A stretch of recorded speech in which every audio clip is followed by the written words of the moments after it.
around. The man has been synonymous with Brazilian League of Legends for so damn long. Fantastic to see him on the stage once again, as the Draven is banned. He's, when the LCK third seed pays you respect. Well, I mean, to be honest, they've banned a few Dravens so far. Nikki was like, he's a Draven player, I'm not dealing with that. Yeah. Ghost, our resident Draven player of the LCK, yeah, that was what Damwon decided to get rid of when up against Sandbox Gaming, and it's going to be the same here up against Flamengo, who are taking away the power picks on this patch, and then Canyon's Gragas going to hit the bench. Of course, in Korea, Gragas, the priority, gigantic on 9-16. But that's the priority on a Renekton first pick. And we've been talking about it a little bit throughout the day, that it feels like teams are misplaced. Damonte and Clutch really kind of got, I'm going to say, soft-flamed by their priority on the Renekton. We just saw Quinn taken into it and how abusive it can be. So let's see what Damwon have in store with this pick, or if Nuguri or Showmaker are just so much better at piloting this champion. Already, I like how Flamengo's composition is coming together. A lot of space control, a lot of zoning capabilities with the Nico and the Thresh, often paired together as Canyon gets his hands on his favorite champion at the moment. It is the Taliyah. And speaking of favorite champions, of course, Nuclear going to go towards the Kai'Sa if he can get it. It's not going to be the Elise combination with the Renekton, but we've seen in the past that this combo is about as punishing. Yeah, there's still so much potential for getting around the map as quickly as possible, setting up that dive. You don't necessarily need your jungler to take the damage when you have a Renekton, pending on the matchup there. So my eyes are on Robo. What is he going to find? Is that going to be the Nico in the top lane for him in a ranged matchup to try to deal with this Renekton? Or when he sees the Taliyah and the potential of a dive coming in, is he going to look for something that's, okay, you're going to dive me and I need to be ready to take that type of aggression? Well, still yet to know who's going to be playing the Renekton. My feeling is that it's going to be Showmaker. He did play a lot more games on the champion, and Damwon do love to pick late for Noguri. They like to get him into a position where his pick is providing as much surprise as possible. And look, albeit they are on the blue side, so not able to really surprise Flamengo that much. But as we're seeing in the bans, that Xayah that we were talking about before is going to be taken away from BRTT.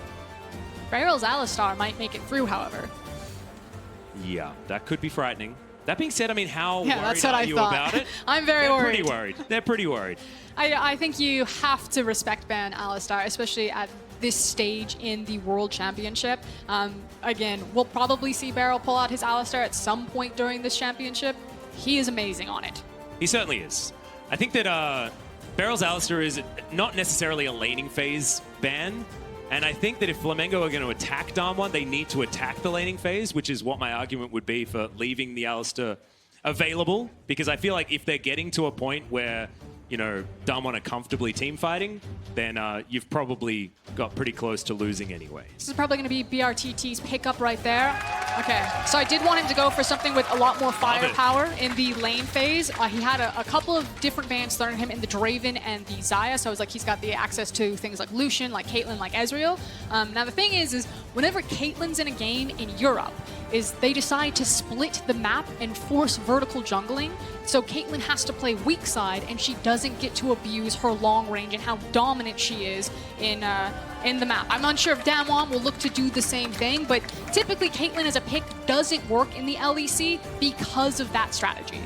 Well, this is most likely the rise in the hands of Noguri, as Barrel's going to lock away the Pyke. We've got Pyke Kai'Sa against the Thresh and the Caitlyn on the bottom side of the map. Certainly spicy, but that range advantage is certainly going to be there for BRTT. And it could also mean that Barrel doesn't have to sit in that lane phase. You know, if things start going sideways in that 2v2 bot side, Barrel can be like, see ya, mate, just hard farm this one out. Caitlyn's going to push it into you, and he starts roaming around with Canyon. Well, that is an Aatrox, and that is still going to be locked in. Flamengo valuing the comfort on the champion, regardless of what the numbers may say on 9-19. And of course, if you look at the recent nerfs to Aatrox, it was his wave clear that was particularly hurt. Lost a lot of damage when he's using that Q on the minions itself. And that means that he doesn't just get to force you under a tower and kind of chunk you out with those Qs. Still, if he lands triple Q on you, it is going to hurt. But against something like a Ryze who can root you up and kind of maneuver around you, I think this is going to be a really tough matchup. Yeah, could be really scary here. As we expected, Showmaker is looking like he's going to be on the Renekton. 21 seconds. And that is going to be confirmed. So Damwon, I like this composition a little bit more than what they showed us in their first outing. Felt a little bit like a show match with the fact that Showmaker got to play on his LeBlanc, with the fact that Nuguri was on his Vladimir. This time this composition looks a lot more fluid because the gank assist for Canyon is outrageous. Just set up and lock him down. You got the CC from the Renekton, the CC from the Ryze, and Canyon can just rock in, flip him back, and have so much damage to get away from. Now, I want to talk about zone control right now, because BRTT is on the Caitlyn, one of our longest range champions in the game. You said at the very beginning, when you see things like Nico, like Thresh, there's so much zone control for Flamengo. On the other side, Damwon actually have some pretty short range champions. Kai'Sa mid-range ADC, Ryze mid-range, and then Renekton as the melee champion. So I'm curious, how do Damwon actually break through that zone control? Can Flamengo keep their ADC safe? Can they keep Damwon away from him and allow these team fights to go through longer, to walk through? I think it's about Flamengo getting vision so that they can deny flanks from Damwon, if it's going to be me. But ladies and gentlemen, here we are, our third game of the day. Damwon taking on Flamengo.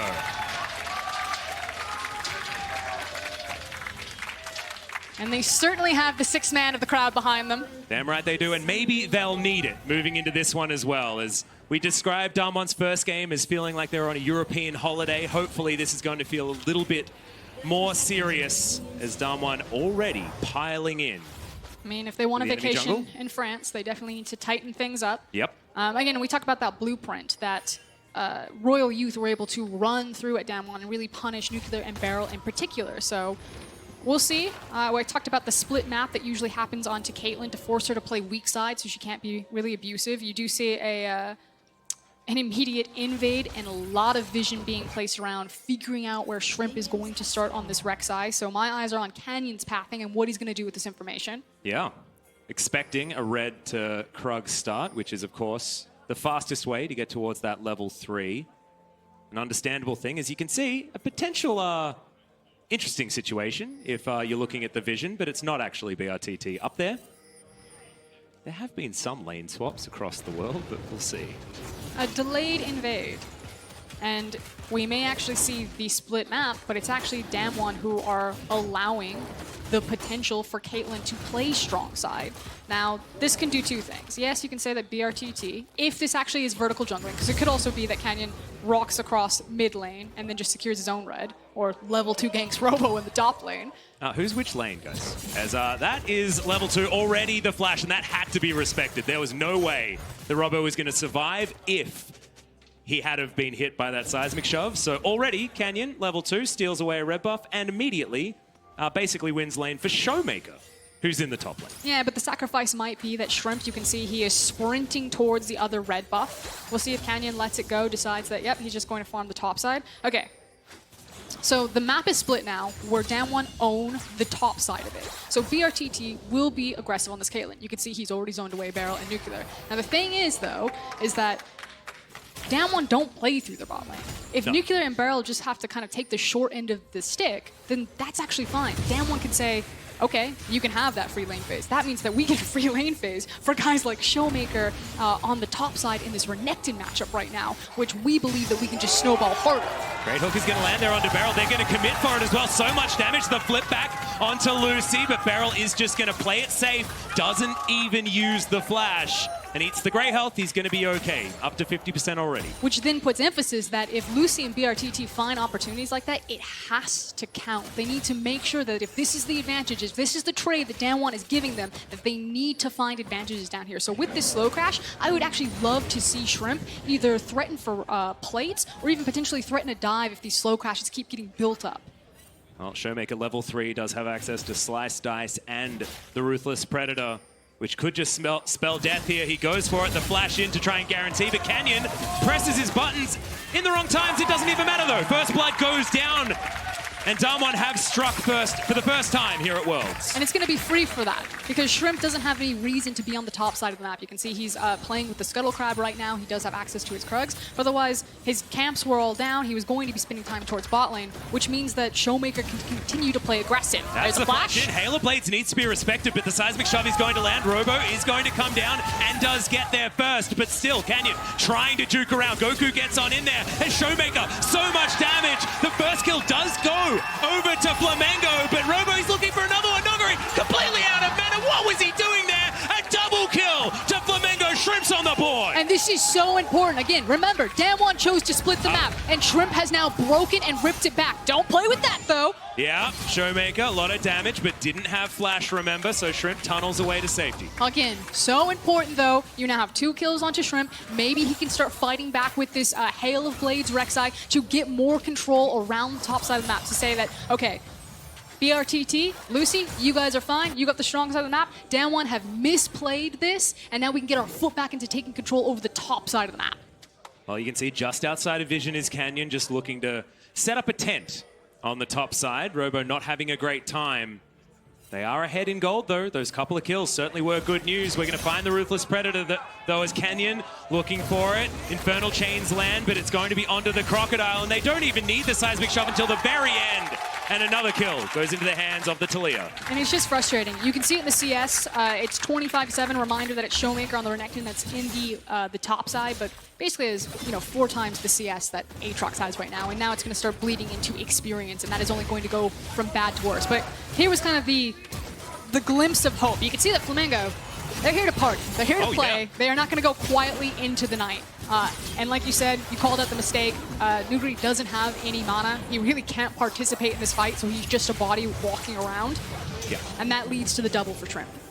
Yeah, and I really like the kills going on to Shrimp as well, because he can translate this advantage that he'll have around the map, and stopping Canyon from being able to go wherever he wants willy-nilly is really important. Unfortunately, may not necessarily be the case, given that Canyon does have a couple of kills himself. Not quite at the Runic Echoes just yet. Shrimp also still building towards his Warrior Enchant, as Nogari just playing as safely as he can. As Shrimp and Goku, this is frightening. We are going to get the flash forward. That's the Pop Blossom, and pop goes the Rise. All too easy for Flamengo as Showmaker, he wants it. It's a big call to me, because now he's focusing on the Rek'Sai. He'll get that kill, and now Goku has to run away. A 1-for-1 after the teleport. Still 1-for-1 in the TP, but that means that Robo finally gets a chance to breathe as well. So yes, Showmaker is continuing to snowball, continuing to get stronger, but Robo's finally getting access to a CS wave. Frosker, and this is Canyon on the bottom side of the map. I've never seen this before, as Beryl's going to dive forward, wants to get the stun. The Seismic Shove avoided just so narrowly. Lucy! Oh god, the turnaround for Flamengo!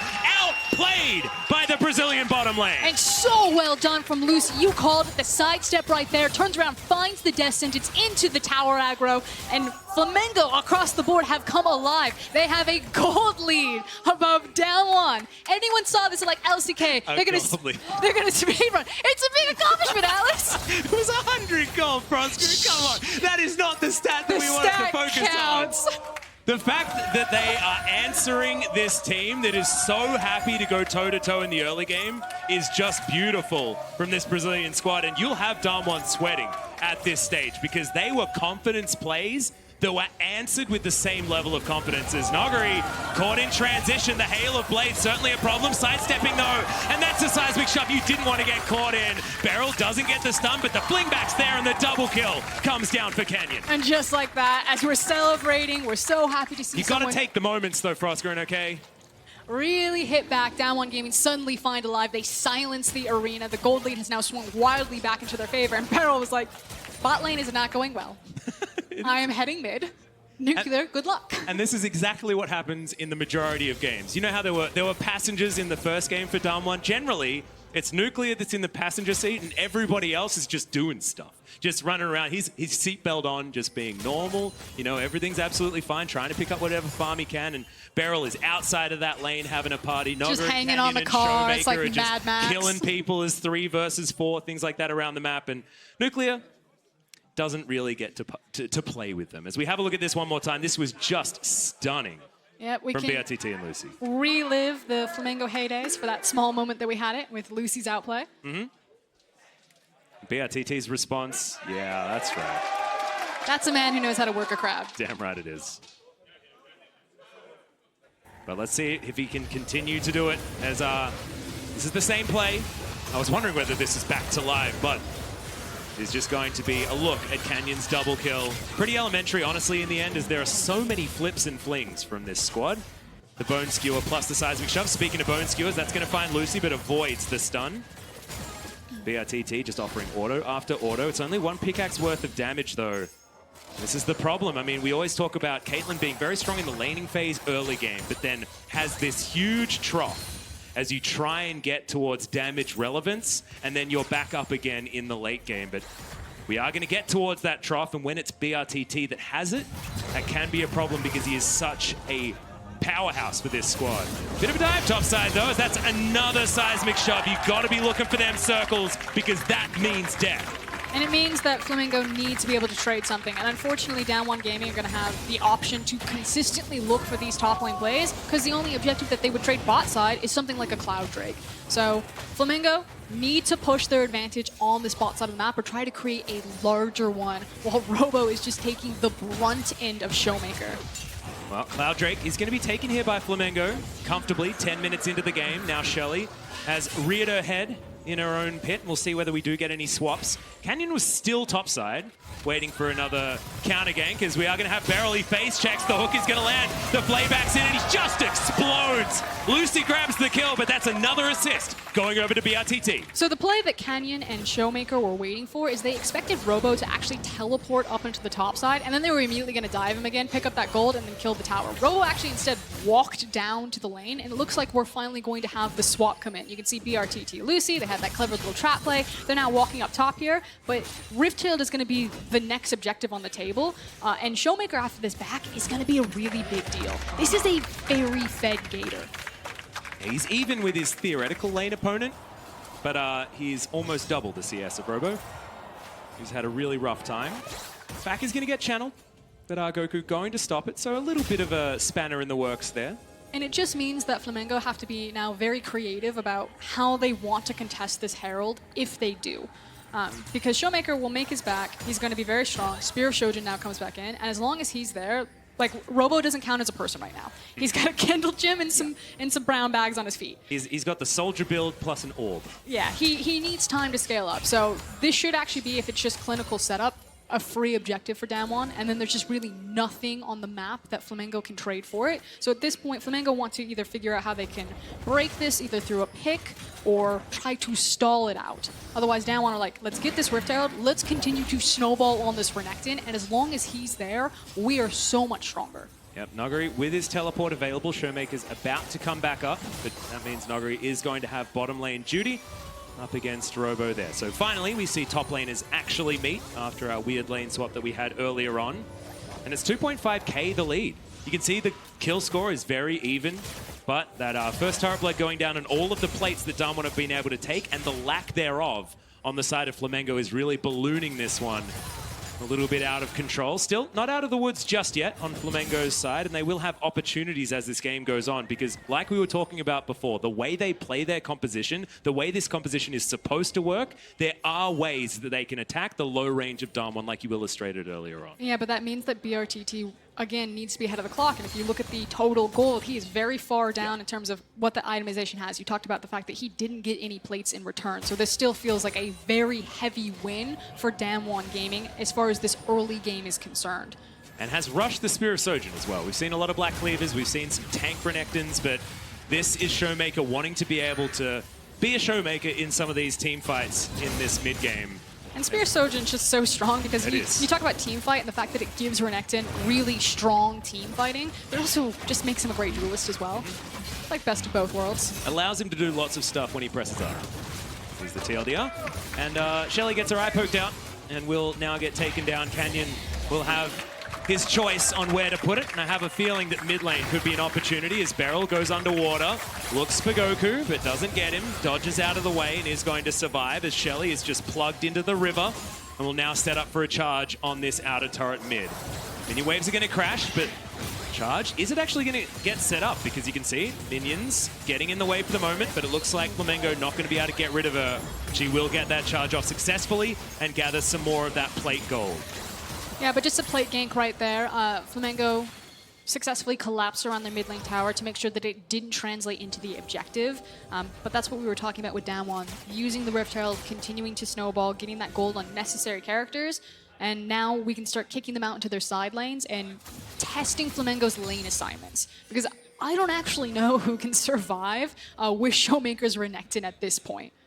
And Especially Nuguri slowly but surely is building towards his Seraph's Embrace. We'll see what he goes for next, but he has decided to just rush that item. But we know that the last time I saw Nuguri's Rise, he just sort of sat in a side lane and destroyed his lane opponent as far as the farm is concerned and things like that. And then at about 25, 27 minutes, won the game by himself. And I think that's kind of going to be the formation from Damwon, at least what they're looking to do here. It's going to be...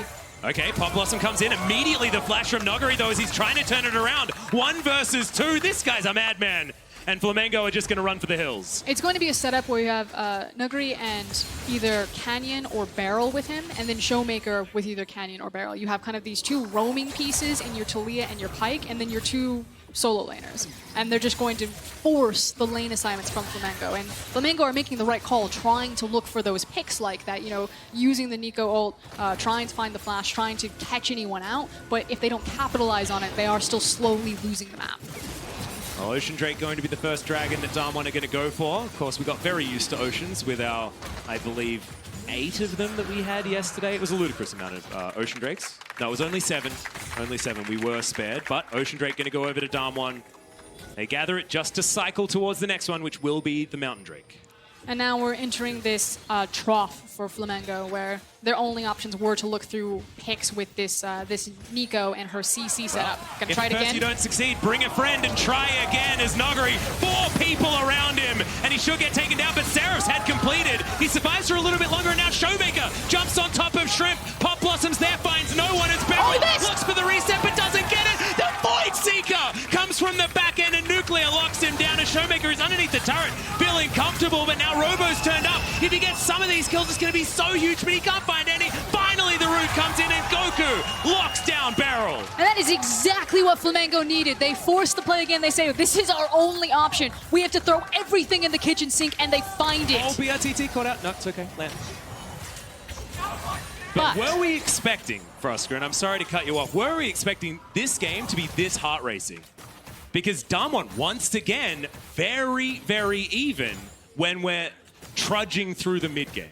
So here's my thing. When teams like to fight a lot, which Damwon does sometimes have that reputation, you can't just have like a timeout, like a gentleman's agreement, and say, no, can we just slow down a little bit? Like if a team wants to step 2, the only option that you have is actually to match. And it's kind of why when you watch like the G2s and the Fnatics, the FPXs, like when you have an LPL team in a game, it's probably going to look really bloody and really messy, but that's just kind of the nature of it. You don't get to play slow against that type of style. So I like the fact that both teams are willing to get dirty and throw some punches here. Yeah, if you can force that style, it is certainly worthwhile, as Robo does dive on over. Nuguri and Canyon certainly forces to be reckoned with, but not going to go 2 versus 2 in this instance.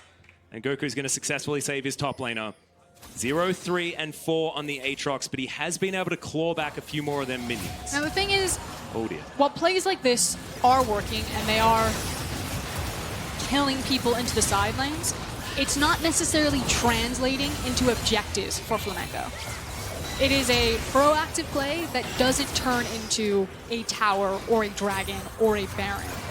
And it's also expending a lot of cooldowns, a lot of teleports, and a lot of flashes. And so, unfortunately, it means that you're missing those vital cooldowns when a team fight that Damwon happened to win is around an objective like a tower, a dragon, and a baron. And I feel like that's been the story of this game so far, that Flamengo are finding these windows, they are winning some of these fights, but it's not at the right time to maximize what they're taking away. I feel like Damwon want to start a fight at the moment because there are no flashes. On Brazil's side, Nuclear, the only man on the map that does have one available. He is getting towards his Rage Blade, slowly but surely, but sneaking away that kill was certainly good for the Kai'Sa that has been outranged this entire game. Damwon closing in onto Goku, but a bit slippery on the Nico, and isn't going to be dying here. I think they're going to dive BRTT. Well, can they actually do so, as we've got another dive coming in, as Nuguri spotted on the Tremor Sense. Gets himself away far enough. They're looking for the Talia ultimate, or threatening with it, so this is a really good response from Shrimp and Lucy. that they Damwon have lost members where Flamingo are, so they're respecting the potential that Flamingo have brought the resources. But it does buy time in the end for Damwon Showmaker to get this bot tower. Yep, Showmaker going to be the one that makes that play worthwhile for Damwon. Of course, Noguri forcing so much pressure there on that top side. You can see still surrounded by Flamingo members, even if it is just 2 of them. But it is going to be just that transition through the jungle, but it is a focus on the top side. Canyon just moves to the bottom lane. They're going to destroy an inner turret and possibly threaten inhib at this point in time, because there's a lot of damage here available. And this is the formation that Damwon are going to continue to throw out. Again, it's pairing up either the support or the jungler with this Renekton somewhere, or with the Rise and attacking the side lanes. So Flamingo are trying to find places that they can hole punch into Damwon Gaming's side lane setup. So again, they need these team fights, but it needs to mean more. They can't just find these scrappy fights, kill a couple of people while their map and their gold and their minions are being eaten up, and Damwon are again continuing to create a larger and larger gold lead. And it feels like a bit of a gentleman's agreement between these 2 teams. You can see topside vision all completely owned by Flamingo. They've got red wards, even littering the blue side jungle of Damwon Gaming themselves, but that whole top side is well known to them. Bottom side of the map, however, is all about Damwon Gaming. And we'll see who that's going to benefit, because 20 minutes has ticked over. My money is on Flamingo working out as 1 second, and now a Mountain Drake is on the map. The first one that feels good for either of these teams. 2.6k, something like that, is not a gold lead that you can really hang your hat on. As Beryl going to be face checking, gets snared up immediately, but that's a great bone skewer as Shrimp goes gold and wants to take the Lantern, but can't. Great timing on the shove there, as Lucy going to be taken down so damn low, and Nuclear dives into the back line. Blast Cone is god tier, and I don't think it's enough, as just the edge of the Culvermeek there from Showmaker locks down the kill. Good side step, but the root's in, and BRTT is going to be taken down. Pop Blossom under 3 members. It's a big one, but the death from below is going to be in, and Showmaker locks down the Nico as well. The flash from Noguri is so beautiful as he navigates the fight, and now they move back to the Mountain Drake. Just so well executed from Damwon right there. They are so powerful. Even Nuclear, who really struggled in that lane phase. Look at BRTT's itemization comparatively to that Kai'Sa. Kai'Sa, normally a 2-item power spike champion. The rapid fire wasn't completed in the last fight. BRTT completed it upon death. And that's the reality of Flamingo. They could fight in that window, but it was such a vital dragon of the Mountain Drake. So they attempted to do so anyway. And this is the right play. Look for a pick, because that's the only way you can win the team fight at this point in the game due to the item power spikes. But they didn't find the pick, and then Damwon just cut, divide, herded them around and directly into a meat grinder. Just really beautifully executed on multiple fronts. Yeah, and watching Canyon here as well is just stunning. The seismic shove timing initially was beautiful. This one made sure BRTT was out of the way. Noguri gets himself the root down very comfortably, and Goku, despite the fact that this was very well timed on the Pop Blossom, it was too little too late at that stage of the game, and yeah, Noguri's out of there.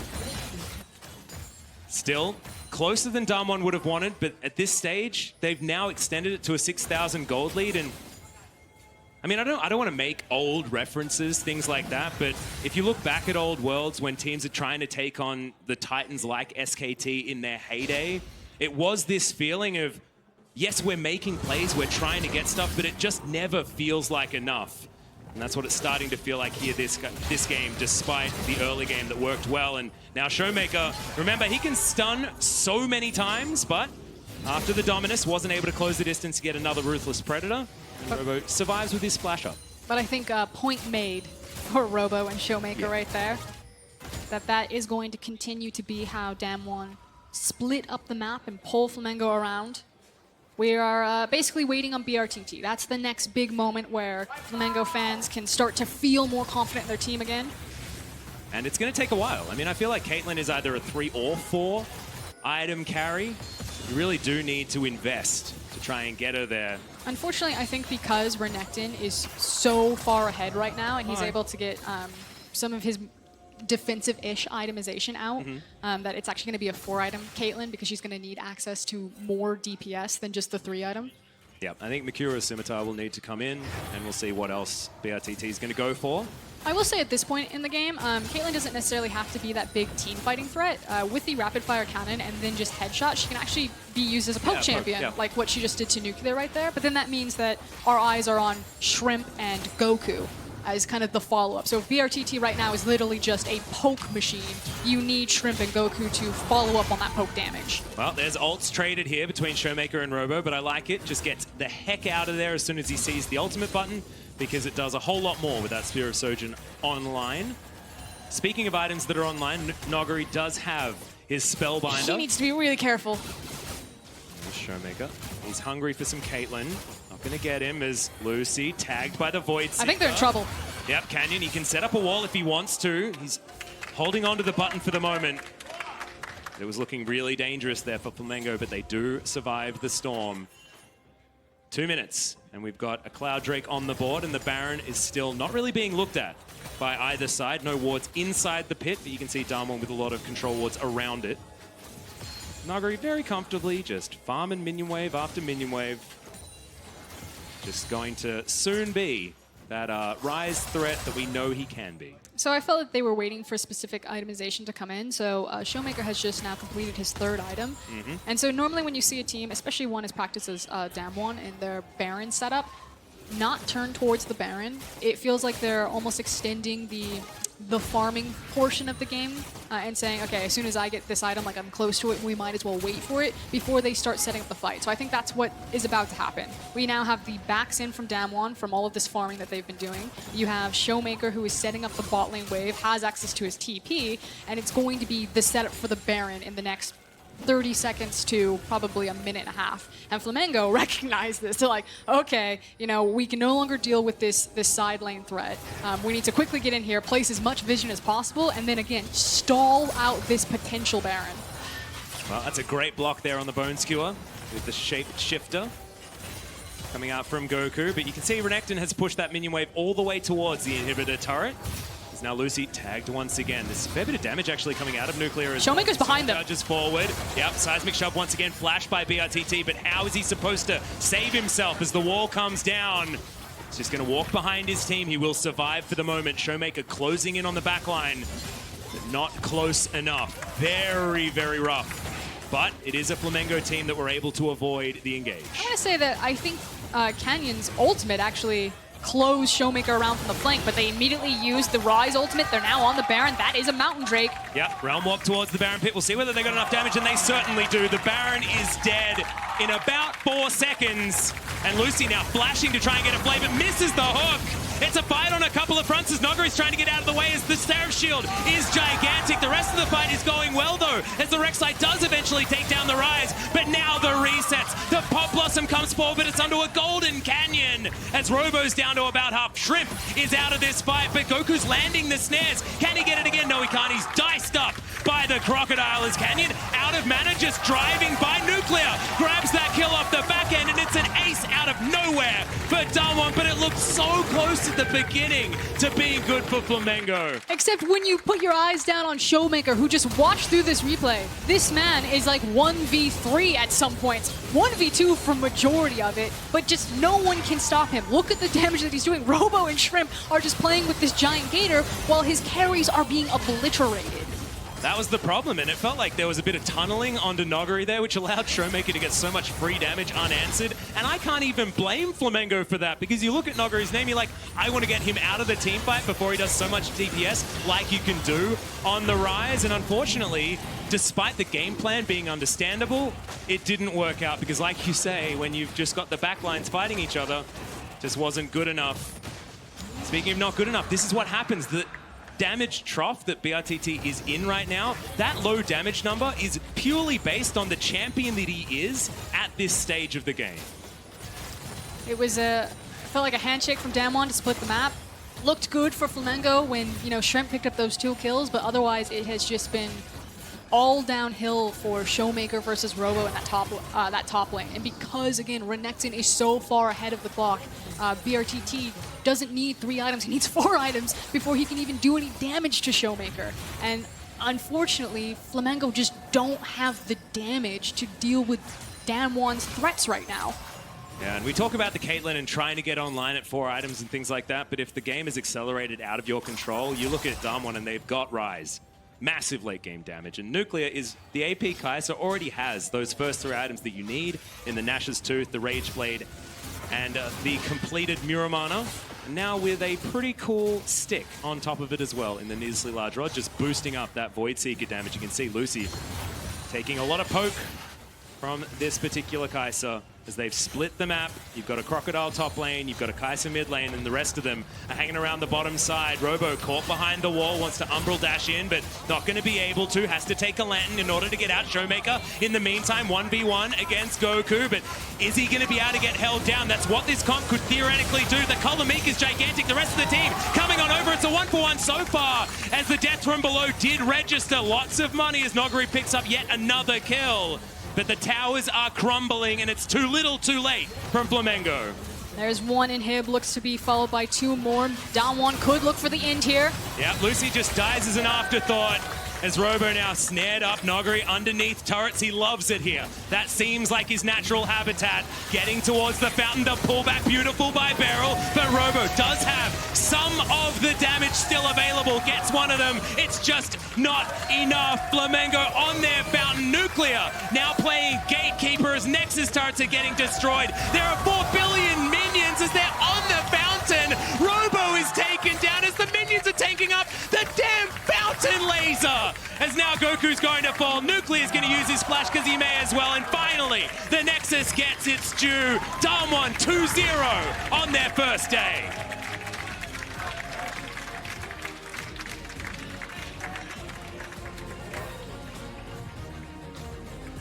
And with a fountain play like that, you can tell that Damwon are really feeling themselves right now. I feel like it's still the European holiday, Frosker, and sort of what we coined it in their first day out. This is a Damwon having fun, but Nuclear will be having way more fun after that performance. Brilliant on the Kai'Sa, undying after being a bit of a problem factor in their matchup against Royal Youth.